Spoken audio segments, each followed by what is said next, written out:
पिछली वीडियो में हमने हैप्स रूल को तफसील से समझा था, जहां हमने न्यूरॉन्स के वेट्स को अपडेट करने का तरीका सीखा था। आज की इस वीडियो में हम हैप्स रूल से आगे बढ़ते हुए परसेप्ट्रॉन लर्निंग रूल की बात करेंगे। Perceptron learning rule HEPS rule का एक एडवांस वर्जन है। हैप्स रूल के एल्गोरिथम में जो बुनियादी चीज़ थी वो वेट अपडेट करने का तरीका था कि हम किस तरह पिछले वेट्स के अंदर इनपुट्स और आउटपुट्स का प्रोडक्ट ऐड करते हैं और उससे वेट्स और बायस अपडेट करते हैं। परसेप्ट्रॉन लर्निंग रूल्स में जो पहली चेंज लेके आता है वो इसमें एक चीज़ ऐड कर देता है जिसको हम कहते हैं लर्निंग रेट। तो ये जो आपको ईटा का साइन नज़र आ रहा है ये लर्निंग रेट है। लर्निंग रेट एक मशीन लर्निंग मॉडल की लर्निंग को कंट्रोल करता है।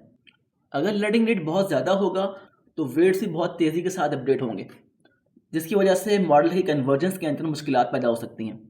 और अगर ये लर्निंग रेट बहुत कम होगा तो मॉडल बहुत आहिस्ता आहिस्ता सीखेगा और ट्रेनिंग के लिए ज़्यादा वक्त लेगा। तो चलिए एक एग्जाम्पल प्रॉब्लम के साथ इसको समझने की कोशिश करते हैं।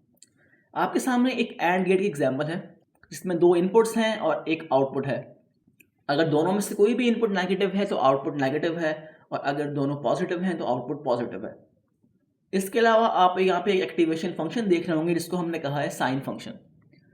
इस एक्टिवेशन में हम एक थ्रेशोल्ड डिफाइन कर लेते हैं जो कि हमने इस वक्त 0 रखा है। तो अब अगर हमारा मॉडल जो प्रिडिक्शन करेगा वो इस थीटा या थ्रेशोल्ड के बराबर होगी तो ये एक्टिवेशन फंक्शन 0 आउटपुट करेगा। अगर हमारे परसेप्ट्रॉन की आउटपुट थ्रेशोल्ड से ज़्यादा होगी तो ये 1 आउटपुट करेगा, और अगर वो थ्रेशोल्ड से कम होगी तो ये एक्टिवेशन फंक्शन -1 आउटपुट करेगा।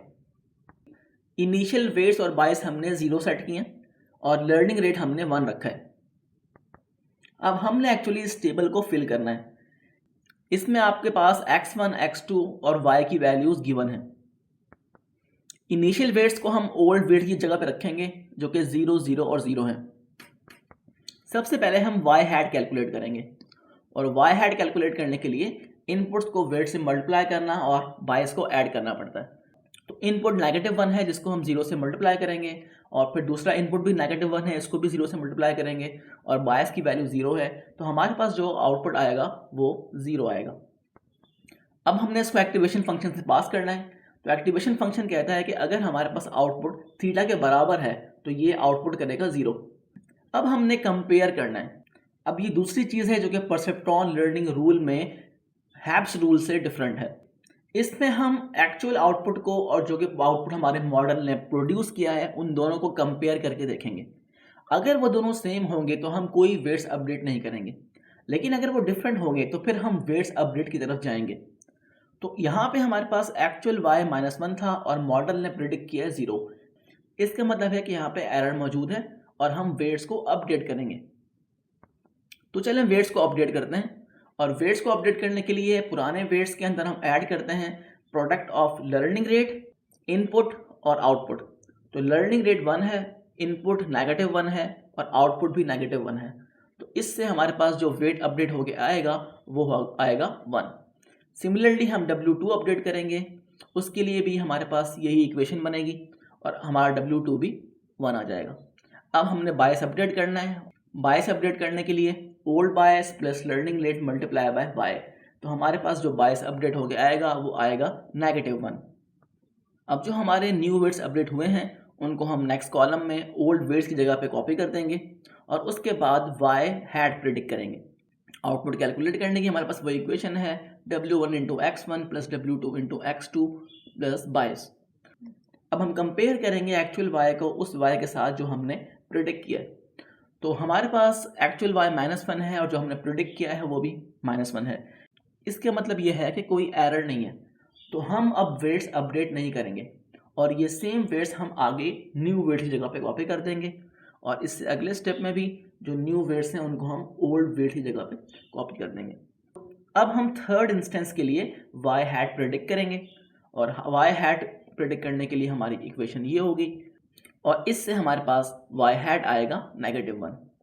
अगेन हमारे पास एक्चुअल y और प्रिडिक्टेड y के अंदर कोई डिफरेंस नहीं है तो हम वेट्स अपडेट नहीं करेंगे। दोबारा इन वेट्स को हम कॉपी करेंगे।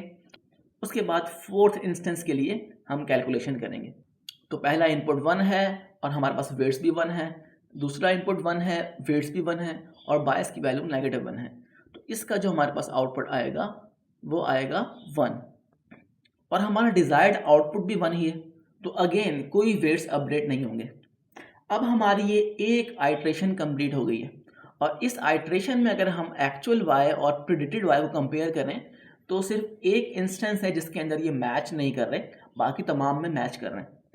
तो अब हमें एक और आइट्रेशन करनी होगी, तो हम आइट्रेशन नंबर 2 पे जाते हैं और जो हमारे लास्ट स्टेप के अंदर वेट्स अपडेट हुए थे उनको हम ओल्ड वेट की जगह कॉपी कर देंगे और अब हम वाई प्रेडिक्ट करेंगे। तो वाई प्रेडिक्ट करने के लिए हमारी वो इक्वेशन है जो कि हम इस्तेमाल करते हैं। तो जब हम इस इक्वेशन के अंदर वैल्यूज पुट करेंगे तो हमारे पास आउटपुट आएगा -3 और हम अगर अपने एक्टिवेशन फंक्शन को देखें तो कोई भी वैल्यू जो कि थ्रेशहोल्ड से कम है वो -1 में कन्वर्ट हो जाएगी। तो आपके पास जो आउटपुट आएगा आफ्टर एक्टिवेशन फंक्शन वो आएगा -1। अब हम एक्चुअल वाई और प्रिडिक्टेड वाई को कंपेयर करके देख सकते हैं तो इनकी वैल्यू सेम है, इट मीन्स के कोई भी वेट्स अपडेट नहीं होंगे। इसी तरीके से हम तमाम इंस्टेंस को चेक कर लेंगे तो हमारे पास इस पूरी आइट्रेशन में कोई भी वेट अपडेट नहीं होगा और यही हमारा स्टॉपिंग क्राइटेरिया है।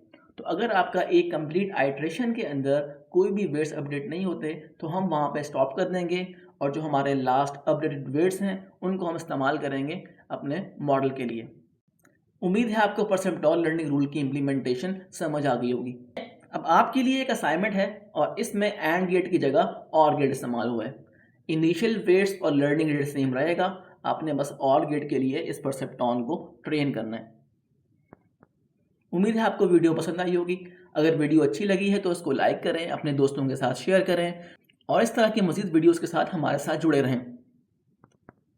अब आपसे मुलाकात होती है अगली वीडियो में।